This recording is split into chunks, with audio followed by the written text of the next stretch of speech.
One of the most polarizing figures of this era was John Brown, a man whose life took a dramatic turn after he encountered a group of formerly enslaved African Americans.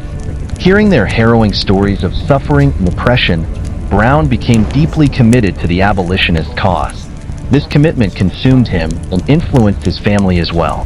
In 1855, Brown formed an armed group with his sons, dedicating themselves to freeing enslaved people and striking back against slaveholders. Brown and his group carried out raids on southern plantations, liberating enslaved individuals and helping them escape to the north or even to Canada. However, their actions were not limited to freeing the enslaved. They also targeted slave owners with brutal violence. In one infamous incident, Brown and his men attacked 5 slave owners with swords, killing them in a particularly gruesome manner.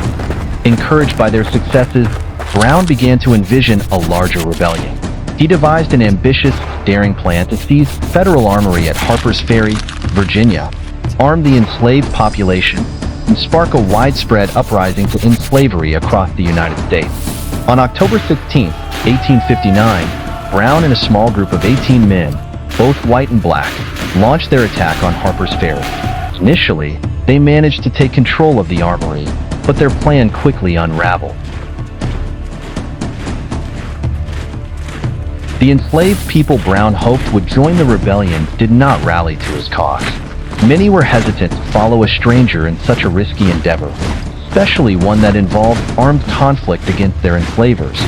Brown and his men found themselves surrounded and outnumbered. Despite their resistance, they were eventually overpowered. 2 of Brown's sons were killed, and Brown himself was severely injured before being captured. His trial became a national spectacle, further deepening the divide between Americans. Prominent figures like Ralph Waldo Emerson praised Brown as a martyr for justice, while others, such as Nathaniel Hawthorne, condemned him as deserving of execution. Frederick Douglass, a formerly enslaved abolitionist, acknowledged Brown's extraordinary dedication to the cause, comparing his passion to a blazing sun in contrast to Douglass's own light years. After a 2-month trial, Brown was sentenced to death. On December 2, 1859, he was executed. Before his death, Brown handed a note to a guard, declaring that the sins of slavery in America could only be purged with blood. Although his rebellion failed, Brown's actions left a lasting impact. He instilled fear in pro-slavery advocates, particularly in the South, and became a symbol of the growing inevitability of a violent confrontation over slavery. His legacy remains a contentious and significant part of American history.